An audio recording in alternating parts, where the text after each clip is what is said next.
فاعوذ باللہ من الشیطان الرجیم بسم اللہ الرحمن الرحیم والذین آمنوا اشد حبا للہ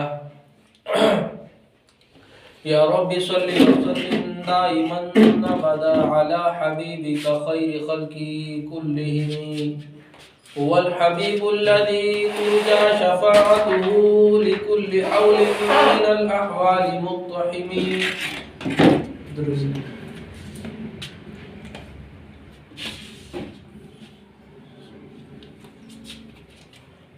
اللہ رب العزت کا بڑا فضل کرم احسان ہے کہ الحمدللہ اللہ پاک نے ہمیں دین کی بات سننے کے لیے اور دین کو سمجھنے کے لیے اکٹھا کیا.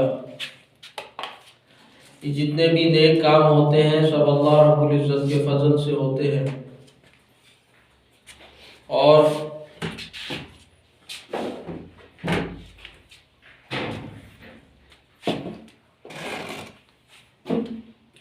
گناہوں سے بچنا یہ اللہ کی توفیق سے ہوتا ہے. ایک جگہ حدیث مبارکہ میں دعا سکھائی گئی ہے، اللہم ارحمنی بطاعتک ولا تشقینی بمعصیتک. اے اللہ میرے اوپر رحم فرما اپنی اطاعت کے ساتھ. یعنی جو اللہ رب العزت کی اطاعت کر رہا ہے تو اس پر اللہ رب العزت کی رحمت ہے، اللہ کی رحمت کا سایہ ہے اس کے اوپر. اور جس وقت انسان گناہ کر رہا ہے تو اس وقت وہ بدبختی میں ہے.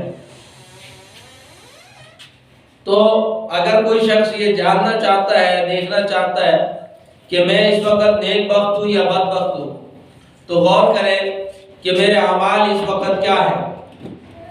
اگر اعمال صالحہ میں مبتلا ہے، یعنی اعمال صالحہ کر رہا ہے، تو اس کو اللہ کا فضل اور اس کی رحمت سمجھے. اور اگر خدا نہ خواستہ کسی گناہ کے اندر ملوث ہے تو سمجھ جائے کہ بدبخت ہے. اگر کسی کے پاس مال نہیں ہے تو وہ بدبخت نہیں ہو سکتا. بنگلہ نہیں ہے، گاڑی نہیں ہے، پیسہ نہیں ہے تو وہ بدبخت نہیں ہے، بلکہ اصل بدبخت وہ ہے جو گناہ کے اندر مبتلا ہے. اگر دال روٹی اور چٹنی کھا رہا ہے اور اللہ اللہ کر رہا ہے تو یہ بادشاہت سے زیادہ افضل ہے. شیخ العرب والعجم حضرت مولانا شاہ حکیم اختر صاحب رحمت اللہ علیہ فرماتے ہیں کہ اگر ایک شخص خانہ کعبہ میں موجود ہے اور غلاف کعبہ کو اس نے پکڑا ہوا ہے، مگر اس کا دل، اس کا ذہن جو ہے وہ گناہوں کے اندر ہے، اور ایک شخص جو مکہ شریف اور مدینہ شریف میں نہیں ہے بلکہ کراچی کے کسی روڈ کو کھود رہا ہے اور اپنا پسینہ بہا رہا ہے، لیکن اس کے دل کے اندر اللہ ہے، تو جو شخص وہاں خانہ کعبہ شریف میں ہے اس سے یہ مزدور افضل ہے، کیونکہ اس کا دل اللہ کو یاد کر رہا ہے.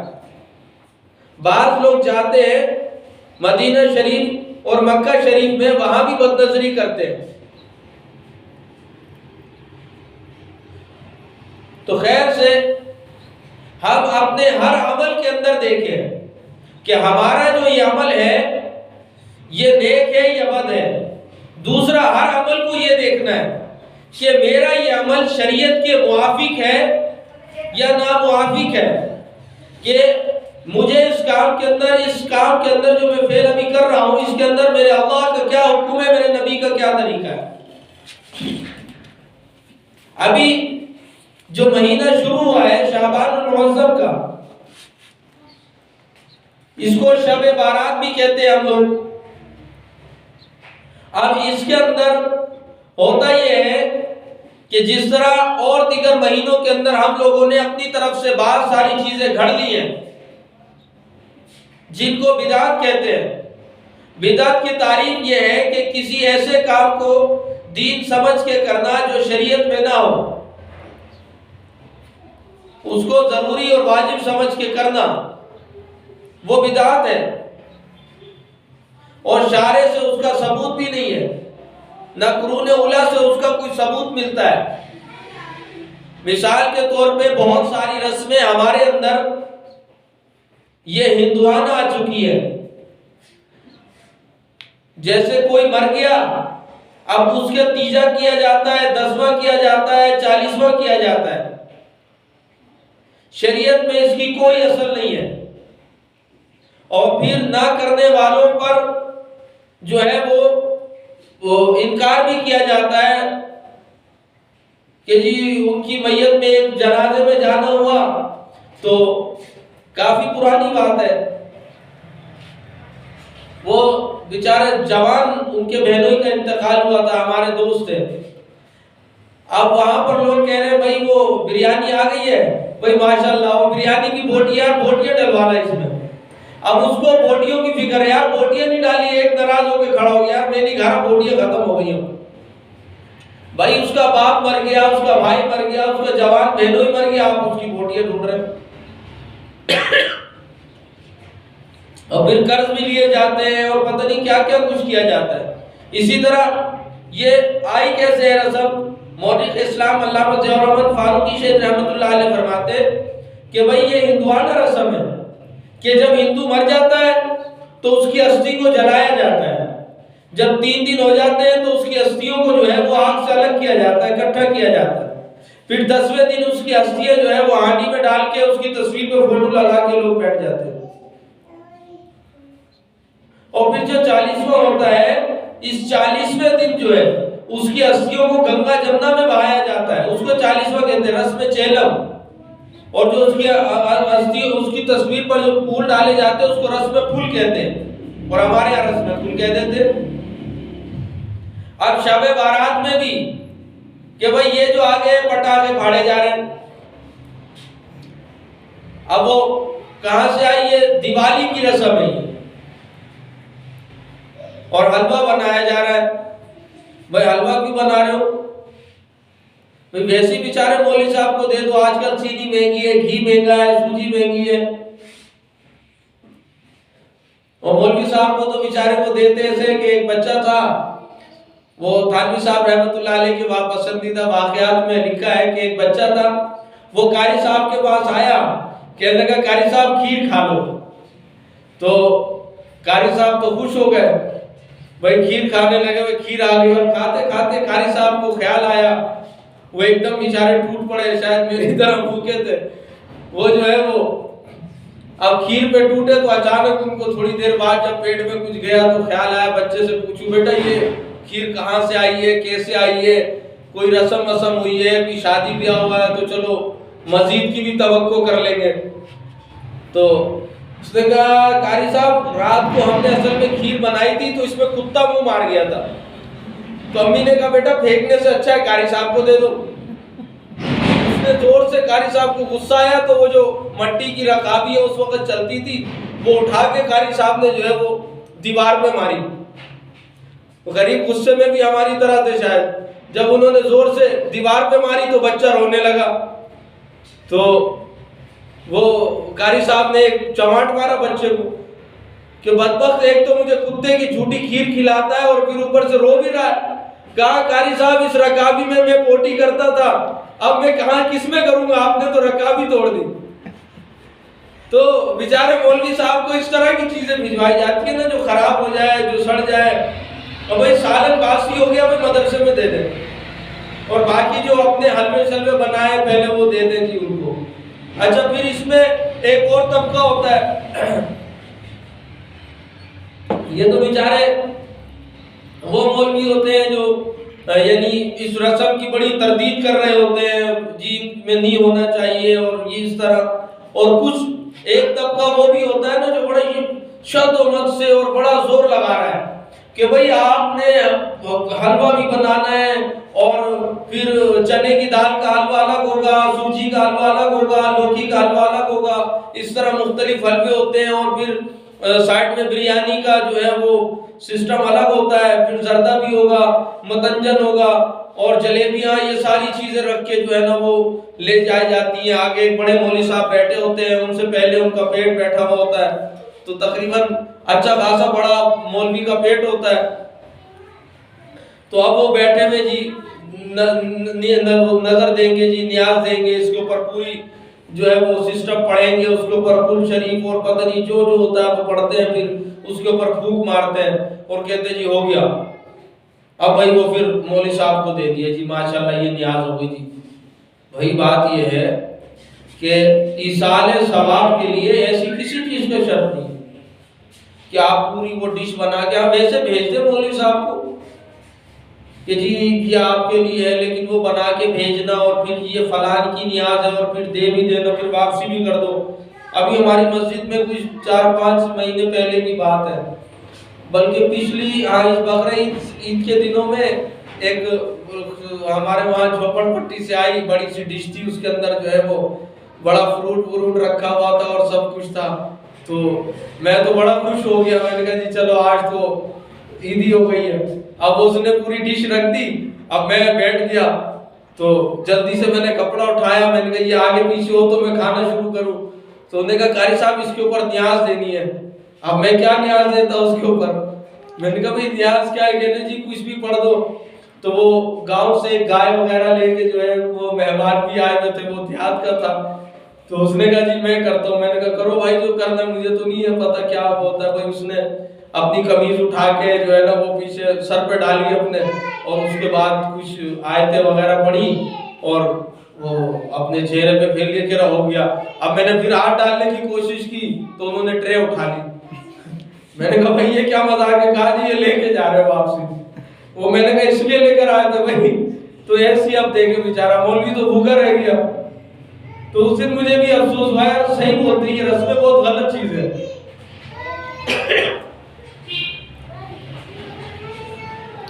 ایک مولوی صاحب تھے, وہ اسی طرح ایک گاؤں دیہات سا تھا, ادھر وہ مولانا صاحب جو ہے وہ اس طرح لوگوں کو بے وقوف بنایا کرتے تھے. شیخ العرب اعظم حضرت مولانا شاہ حکیم اختر صاحب رحمۃ اللہ علیہ کا ایک بیان ہے اصل پیری مریدی کیا ہے. تو وہ ایک بچے نے حضرت کو دیکھا حیدرآباد میں کہ حضرت کی داڑھی بھی ہے اور ماشاءاللہ بالکل حضرت تو بہت نورانی شخصیت تھے. تو اس بچے نے کہا کہ ابا جان جو ہمارے چچا کے جو پیر آتے ہیں ان کی تو داڑھی بھی نہیں ہے, وہ تو سگریٹ بھی پیتے ہیں اور یہ تو ایسے ہی ہے. تو حضرت والا نے فرمایا دیکھا کہ اصل پیر کو وہ بچہ بھی پہچان لیتا ہے. تو پھر حضرت نے اس کے اوپر کافی بیان کیا جو کتابی شکل میں آج کل ملتا ہے. تو انشاءاللہ وہ کبھی ہم انشاءاللہ منگائیں گے کچھ مہینے میں 15 دن میں. اور جو بھی واعظ یہاں پہ تقسیم ہوتے ہیں آتے ہیں حضرت کی طرف سے تو وہ ضرور پڑھنے چاہیے. تو حضرت نے اس میں فرمایا کہ ایک وہ گاؤں تھا انڈیا کے اندر, جس وقت برے صغیر تھا, یہ پاکستان آزاد نہیں ہوا تھا. تو اب وہ مولوی صاحب جو ہے وہ نیاز وغیرہ دیتے تھے. اور ایک رسم چونکہ یہ واقعہ کا پس منظر میں اس لیے بتا دوں کہ ہمارے یہاں گاؤں میں جہاں جو گاؤں ہے ہمارا یعنی والد صاحب کا, والدہ تو چونکہ شہر میں رہتی ملتان میں, والد صاحب ضلع مظفر گڑھ کے گاؤں ہے جہاں پور, تو ادھر والد صاحب رہتے. تو ہم بھی دیکھتے تھے ابھی 13ویں-14ویں دن جو ہے وہ لوگ قبرستان میں آ جاتے ہیں. ہمارے گھر کے ساتھ ہی قبرستان ہے, یعنی ہماری گلی کا جو کونا ہے اس کے ساتھ ہی قبرستان شروع ہو جاتا ہے. ہم وہاں کھیلنے بھی جاتے تھے اور سارا دن قبرستان میں ہوتے تھے. تو اب وہ لوگ آ جاتے ہیں اور قبروں کو لیپ رہے ہیں, اور اس کے بعد جو ہے جی شیرنی تقسیم ہو رہی ہے, اور پوری یہ سال کی سال یہ رسم ہوتے ہیں. کوئی حلوہ بانٹ رہا ہے, کوئی جلیبی بانٹ رہا ہے. تو آج سے 20-22 سال پہلے تو یہی چیزیں ہوتی تھی, اور آج کل تو جدید دور ہے, کچھ اور بھی آ گیا ہوگا جو وہ تقسیم کرتے ہوں گے. تو یہ کراچی میں بھی اس طرح ہوتا ہے, لوگ آ کے اپنی قبریں وغیرہ سیٹ کرتے ہیں. تو اب وہ مولوی صاحب جو تھے وہ ادھر مسجد میں ہوتے تھے اور لوگوں کی ہر جمعرات جو ہے وہ مردوں کو ایصال ثواب کیا کرتے تھے. اب ایک مرتبہ یہ ہوا کہ مولانا صاحب جو ہے وہ اپنے گھر چلے گئے. بیچارہ کوئی میری طرح کراچی کا تھا, کہیں دور سے آیا ہوا تھا. اب وہ اپنے گھر گیا, واپسی آنے میں اس کو دیر ہو گئی. اب جب دیر سے پہنچا تو آتے ہی ادھر ایک اور مولوی صاحب گزر رہے تھے. لوگوں نے اس سے کہا بھائی نیاز دے دو, ہمارے مردوں کو ایصال ثواب کرو. اس مولوی صاحب نے ایصال ثواب کیا اور چلا گیا. اب چونکہ ایصال ثواب کا طریقہ یہی ہے کہ بس آپ جو بھی پڑھ رہے ہیں یا جو کھانا ہے جو کپڑے ہیں وہ اگر دینا چاہتے ہیں تو بس یہ نیت کر لیں کہ یا اللہ اس کا ایصال ثواب ہمارے دادا کو دادی کو پہنچا، یا جو میں نے قرآن پڑھا ہے، جو میں نے سورتیں پڑھی ہیں، جو میں نے یاسین شریف پڑھی ہے، اس کا ایصال ثواب ہمارے فلاں بزرگ کو پہنچا، یہ ایصال ثواب ہو گیا بس۔ اب اس کے لیے جی لمبی چوڑی دعوت رکھنا اور مولوی صاحب کو بلانا اور پھر بچوں کو ختم کرانا، یہ بالکل کہیں سے ثابت نہیں ہے، آپ خود کر سکتے ہیں۔ بعض خواتین میں چونکہ یہ نرم دل بھی ہوتی ہیں اور عموماً ہماری اپنی غلطی ہوتی ہے مرد حضرات کی کہ وہ عورتوں کو دین نہیں سکھاتے، ان بیچاریوں کو پتہ ہی نہیں ہوتا، اب وہ اسی طرح حساب کر لیتی ہے، جی پوچھ لیا کیا ہو گیا، نہیں جی ہم نے اپنی دادی سے سنا تھا، ہم نے اپنی نانی سے سنا تھا کہ جی اس طرح ہوتا ہے، جی اس طرح ہوتا ہے، جی یہ رسم کرنی ہے، وہ رسم کرنی ہے، تو بڑے مسائل ہو جاتے ہیں۔ پھر اب وہ جو مولوی صاحب تھے جب وہ گاؤں سے واپس آئے، آ کر انہوں نے پوچھا کہ بھئی جمعرات تو کل گزر گئی، اب وہ پہنچتے پہنچتے شاید ان کی ٹرین لیٹ ہو گئی، تو انہوں نے کہا بھئی وہ کیا ہوا، تمہارے جو مردوں کو ایصال ثواب کرنا تھا، انہوں نے کہا وہ ایک پیر آیا تھا، ایک مولوی صاحب یہاں سے گزر رہا تھا رستے سے، ہم نے اس کو بلایا اور ہم نے جو ہے وہ کہا ایصال ثواب کر دے، اس نے کیا اور وہ چلا گیا۔ اب یہ مولوی تو پریشان ہو گیا کہ بھئی اس نے تو کچھ نہ کھایا نہ کچھ لیا، یہ تو کوئی موحد قسم کا جو ہے وہ متبع سنت کوئی مولوی تھا، اب اس کو پریشانی لائق ہو گئی کہ جی میرے پیٹ پہ لات لگنے والی ہے۔ اب رات ہوئی، عشاء کے بعد لوگ چلے گئے، اس نے گیٹ بند کیا مسجد کا، اب چونکہ اتنا جدید دور تھا نہیں اور آج سے 50-100 سال پہلے تو اور بھی حالات مطلب وہ تھے تو بجلی ہوتی نہیں تھی، اب اس نے بند کر کے جی وہ لاٹھی چلانا شروع کی، مسجد سے آ رہی ہے لاٹھیوں کی آواز، دے دنا دن دے دنا دن، کوئی ادھر سے لاٹھی چل رہی ہے کوئی ادھر سے لاٹھی چل رہی ہے۔ اب علاقے والے پریشان ہو گئے، بھائی یہ تو خوب الٹ بازی ہو رہی ہے، ادھر کیا ہو رہا ہے، اور اس زمانے میں لاٹھیاں چلا کرتی تھی۔ اب کوئی صبح فجر ہوئی تو جا کے لاٹھی رکی اذان کے ساتھ ہی، جب لاٹھی رکی گاؤں والے بھی پریشان، ساری رات سوئے نہیں وہ بھی بیچارے، بھاگے بھاگے فجر میں فوراً آئے، اور یہ بھوت پریت یہ جنات اس پر تو لوگ پہلے ویسے بھی بہت یقین کرتے تھے۔ اب وہ بھاگے بھاگے جب آئے، صبح ان سے پوچھا مولوی صاحب کیا ہوا، کہنے لگے بھائی کیا بتاؤں، وہ جس مولوی کو تم نے کہا تھا نا ایصال ثواب کر دے، کہا ہاں، تو اس نے جو ہے نا وہ اپنے کسی جو رشتہ دار اس کے مردہ تھے، اس نے سارا ثواب ادھر بھیج دیا، اور تمہارے جو مردے تھے وہ رات بھر آ کے مجھ سے کشتی کرتے رہے، میں رات بھر آگے جو ہے نا وہ ان سے لڑتا رہا، رات بھر میں نے تمہارے مردوں سے جو ہے وہ جنگ کی ہے۔ انہوں نے کہا اوہو مولوی صاحب ہم سے غلطی ہو گئی، انشاءاللہ اگلی مرتبہ جو ہے وہ ہم آپ ہی سے جو ہے نا وہ ختم کرائیں گے۔ کہا دیکھا آپ مجھ سے نہیں کراتے، دیکھو تمہارے مردے آ گئے لڑنے کے لیے۔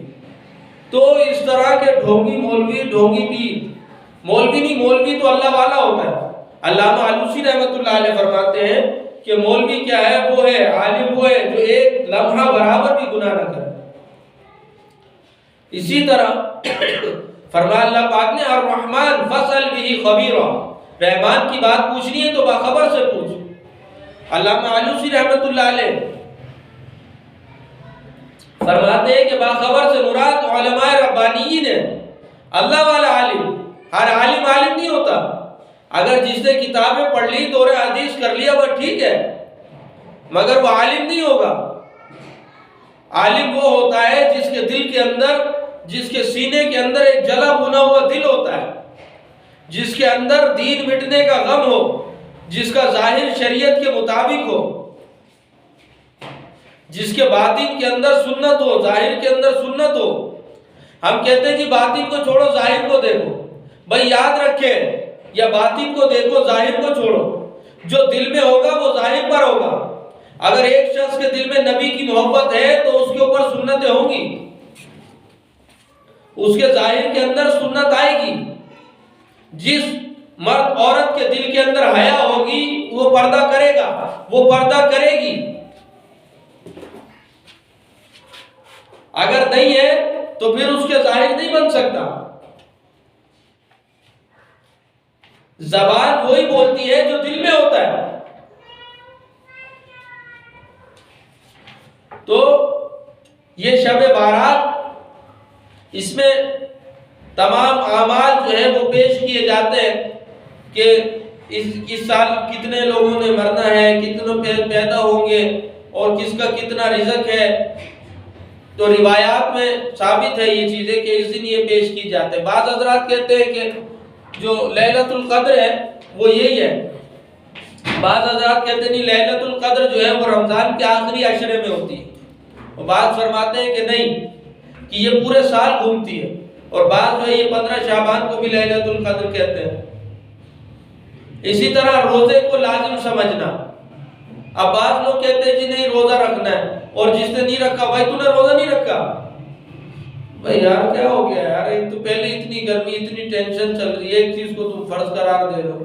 وہ فرض تھوڑی ہے، مستحب عمل ہے. ایام 20 کے روزے ہیں، مہینے میں 3 روزے جو آپ صلی اللہ علیہ وسلم رکھا کرتے تھے. اب آپ نے بولے نہیں جی نہیں رکھے، بیچارہ آپ سے چھپتا پھر رہا ہے، روزے کا نہ پوچھ لے. اور پھر مستحب چیز کو ضروری سمجھنا، یہ بھی بدعت ہے، اس سے بھی اعتراض لازم ہے. اب وہ بعض لوگ پوچھ رہے یار تو آپ کیسے مولوی، آپ نے روزہ نہیں رکھا؟ بھائی میں تو رمضان کے روزے رکھ لوں بہت ہے، اللہ مزید توفیق دے، رکھنے چاہیے. لیکن ایک ماحول سا بنا ہوا ہے تو ان چیزوں سے بچنا چاہیے. حلوہ کھانے کا دل کر رہا ہے، آپ اب بھی کھائیں اور ہمیں بھی کھلائیں، منع نہیں. حلوہ بنانے، بریانی بنائیں، قورمے بنائیں، رجب میں بھی بنائیں اور اسی طرح رمضان میں بھی بنائیں. تو یہ دن مخصوص کرنا یہ سے شریعت میں بالکل ثابت نہیں ہے. ان چیزوں سے اعتراض کرنا چاہیے. پھر یہ آتش بازی، یہ تشبہ ہے ہندوؤں کے ساتھ. من تشبہ بقوم فہو منہم، جو جس قوم سے مشابہت اختیار کرے گا وہ اس میں سے. اب اس سے پوچھو یہ پٹاخے بجا رہا ہے، تیرے ابا کی بارات نکل رہی ہے، پٹاخے بجا رہا ہے، آتش لگ گئی، کسی کے لگ گیا، کسی کا ہاتھ پھٹ گیا، ایک بیچارے جا رہا ہے، اس کی پٹاخہ پھٹا، سیدھا شعلہ جا کے اس کی دھوتی میں لگا، آگ لگ گئی. اب بیچارہ کھڑا ہوا ہے وہ کس طریقے سے روڈ کے اوپر. اب کیا کہیں جی بچے تھے، یہ بھائی بچے ہیں تو دیکھو تو سنبھالنا چاہیے اپنے بچوں کو. اب وہ ایک گھر میں وہ چھوٹے بچے ہیں، وہ پٹاخہ بجاتے بچے اور گیٹ کے باہر بھاگ جاتے. اب بڑے میں باہر نکل کے گالیاں دے رہے، بچے سارے ادھر ادھر. اب وہ جیسے اندر گئے پھر دوبارہ پٹاخہ بجا.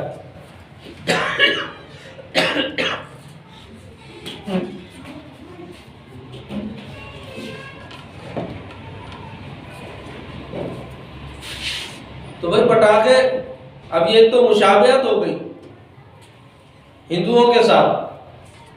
اب ہم نام لے رہے ہیں ہندوؤں کے، یہ ہندو کافر ہیں، ہندوؤں نے یہ ظلم کر دیا، رسمات پہ ان کے چل رہے ہیں اور دیکھ نہیں رہے ہمارے نبی کا طریقہ کیا ہے، اس میں ہمارے نبی نے کیا فرمایا.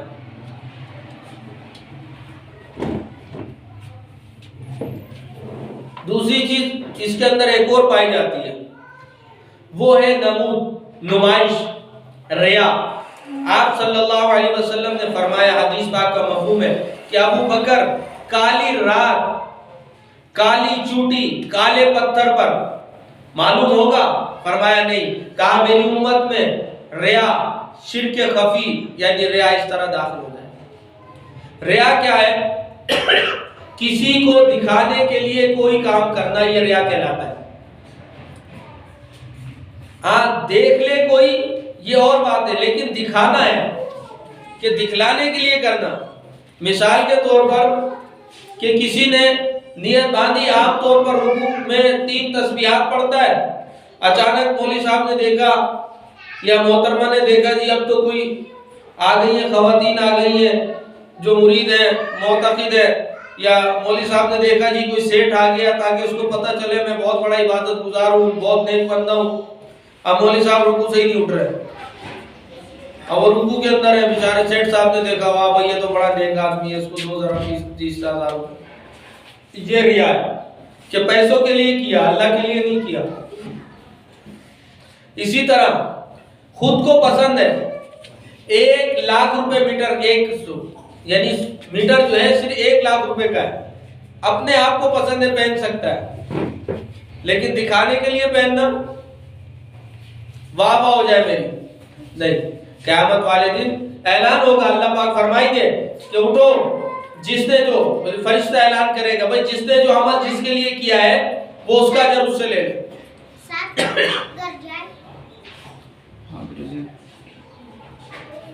جس نے جو عمل جس کے لیے کیا ہے وہ اجر اس سے لے لے۔ سب سے پہلے جس کو لایا جائے گا شہید، اللہ کی راستے میں جان دی ہے، اپنے آپ کو کٹوا لیا، جان دے دی اللہ کے راستے میں، اعلان ہوگا ہاں بھائی کس کے لیے کیا؟ کہ اللہ تیرے لیے۔ اللہ پاک فرمائیں گے نہیں، تو نے اس لیے کیا تھا تاکہ مجھے لوگ شہید کہے، وہ کہا جا چکا، اور اس کو پیشانی کے بل گھسیٹ کر جہنم میں ڈال دیا جائے گا۔ اسی طرح عالم کو کہ بھائی کس لیے علم حاصل کیا؟ اللہ فرمائے نہیں، تو نے علم اس لیے حاصل کیا تھا لوگ مجھے بڑے علامہ فہامہ کہے، وہ کہا جا چکا۔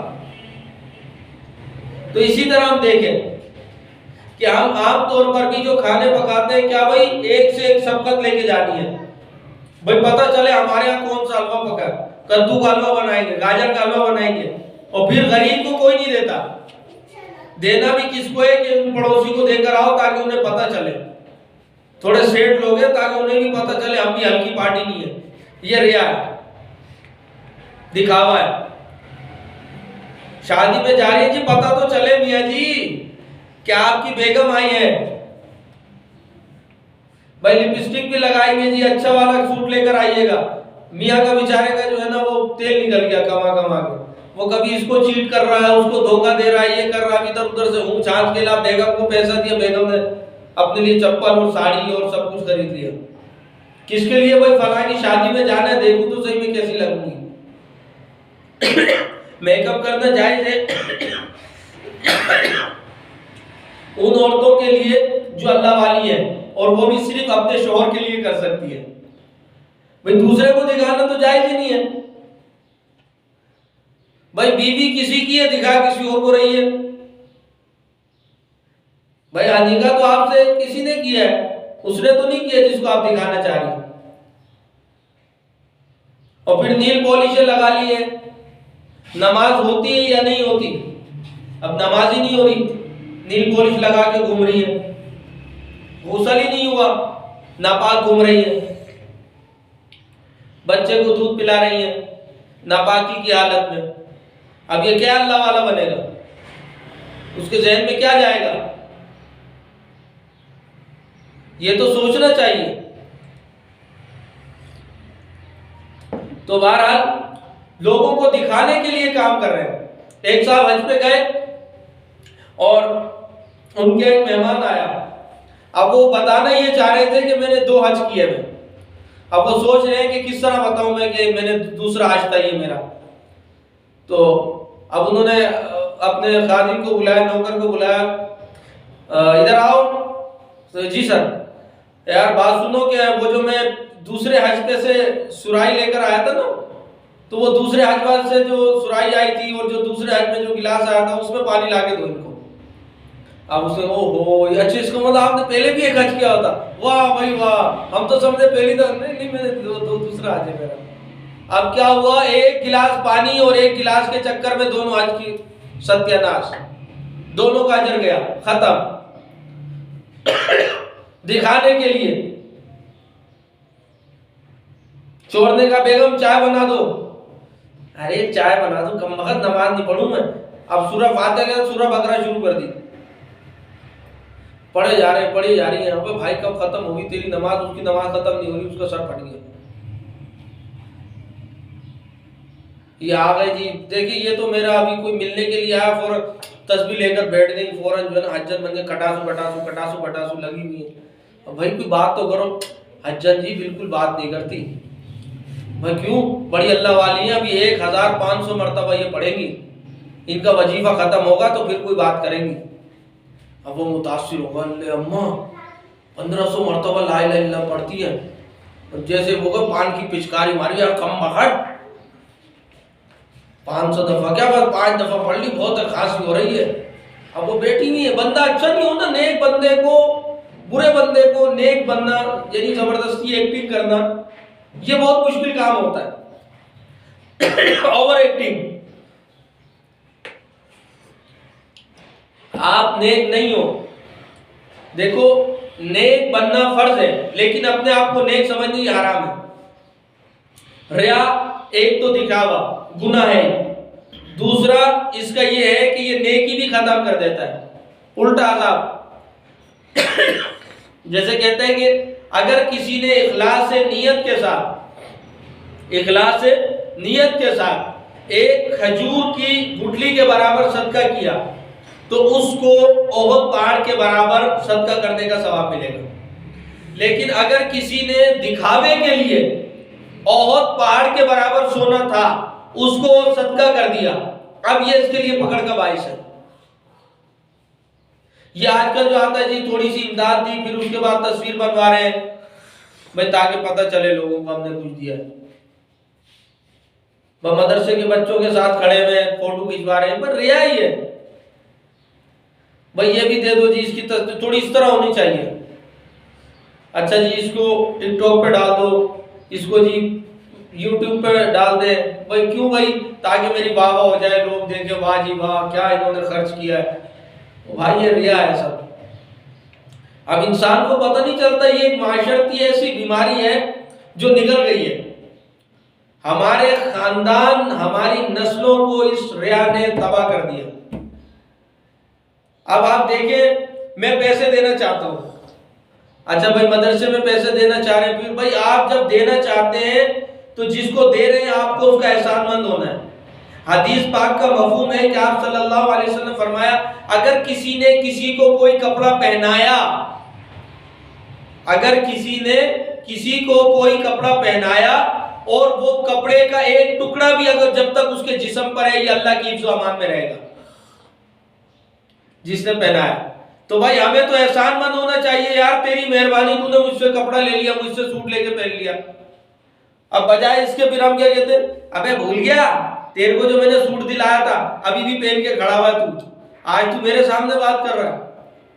اور قرآن پاک میں یا ایھا الذین آمنوا لا تبطلوا صدقاتکم بالمن والأذى, کہ ایمان والو اپنے صدقوں کو ضائع مت کرو احسان جتا کر اور تکلیف دے کر. اب احسان جتانا کتنا بڑا گناہ ہے, اس کے کیا کیا عذابات ہیں ذرا جا کے پوچھو علماء کرام سے, پڑھیں کتابوں میں. بات بات پر ہم کہہ دیتے ہیں بھائی تیرے لیے میں نے یہ کیا, تیرے لیے میں نے یہ کیا, یہ احسان جتانا ہے, سب باطل ہو گیا. ہم رشتہ داروں کو کہہ رہے ہوتے یار تم تھے کیا, تمہاری اوقات کیا تھی, تمہیں ہم نے پیسہ دیا, ہم نے تم کو گھر دیا. اب یہ باطل ہو گیا ہے, اللہ کا عذاب آئے گا پھر پتہ چلے گا. اب دو ڈبل نقصان ہوا, پہلے اجر مل رہا تھا, اب عذاب پڑے گا اللہ کا, اور اللہ کے جھوٹے پڑیں گے. اللہ نے قرآن میں کہا ہے پوری دنیا جھوٹ بولتی ہے مگر اللہ جھوٹا نہیں ہو سکتا, اللہ کا نبی جھوٹ نہیں بول سکتا. ہم قرآن پڑھتے نہیں ہیں. دیکھیں ذرا یہ ریا آتی ہے, بھائی فلاں رشتہ دار کی خدمت کی, ہاں بھائی کر دی, اچھا تو بھول گئی جب تو بیمار تھی چارپائی پہ پڑی ہوئی تھی, تیرے ساتھ کیا کیا مسائل تھے, میں نے تیرا ساتھ دیا. اب اس ایک جملے سے عذاب کی مستحق ہو گئی. تو احسان جتانا کتنا بڑا گناہ ہے. تو ہمیں تو خوش ہونا چاہیے ان مولویوں کے ساتھ, ان اللہ والوں سے, ان اداروں سے جو خالصتاً دین کے لیے کام کر رہے ہیں, کہ جب ہم ان کو دیتے کچھ بھی دے رہے ہیں, چاہے 1 روپیہ دیں ہم انہیں, چاہے 1,00,000 روپیہ دیں, تو ہم ان اداروں کے مشکور ہوں. بھائی ہم آپ کے شکر گزار ہیں کہ آپ نے ہمارا مال قبول کر کے ہمارا مال ٹرانسفر کر دیا آگے آخرت میں. اب اگر ایک شخص کے جو ہے وہ پیسے باہر ملک میں, دبئی میں ہیں, سعودی عرب میں ہے, اب اس کا پیسہ جو ہے وہ پاکستان بھیجنا چاہتا ہے, اب ایک بندہ اس کا پیسہ لے کر یہاں پاکستان آ جاتا ہے, تو اب اس کو شکر گزار ہونا چاہیے اس بندے کا کہ بھائی تو میرا پیسہ پاکستان لے آیا. اب بجائے اس کے اس کا شکر گزار ہونے کے اب یہ اس کو بولے بھائی میرا احسان ہے کہ میں نے تجھے پیسے دیے کہ تو میرے گھر پہنچا دے. بھائی جاؤ کام کرو اپنا, مولویوں کو ضرورت نہیں ہے, مدارس کو ضرورت نہیں ہے. حدیث پاک میں آپ صلی اللہ علیہ وسلم نے فرمایا جس کا مفہوم ہے,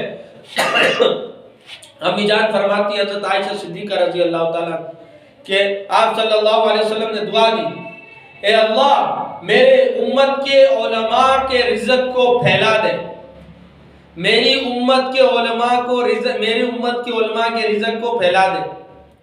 اب جب یہ رزق لینے جائیں گے تو دین پھیلائیں گے. تو جو بھی کوئی عالم کو کوئی چیز کھلائے پلائے یا پہنائے تو سمجھ لے اس کو نبی کی دعا لگی ہوئی ہے، تو یہ اس کو کھلا رہا ہے عالم کو. اور اگر یہ اس علماء کو کسی بھی عالم کو نہیں کھلاتا ہے تو سمجھے اس کا پیسہ اللہ نے قبول ہی نہیں کیا. اس مولوی کو اللہ کی دعا ہے جو دین سکھا رہا ہے، اس کو نبی کی دعا لگی ہوئی ہے.